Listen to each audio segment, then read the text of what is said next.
Dito na tayo guys sa itaas ng bundok. Ay Diyos ko.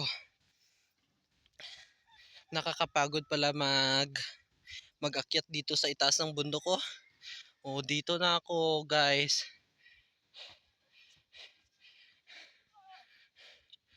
Maganda talaga yung view ng Sitio Ugong-Ugong, Barangay Bululawan.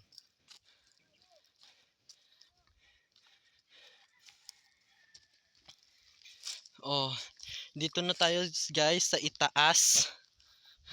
Makuha na natin yung sinasabi nila na fish pan na malaki, parang dagat.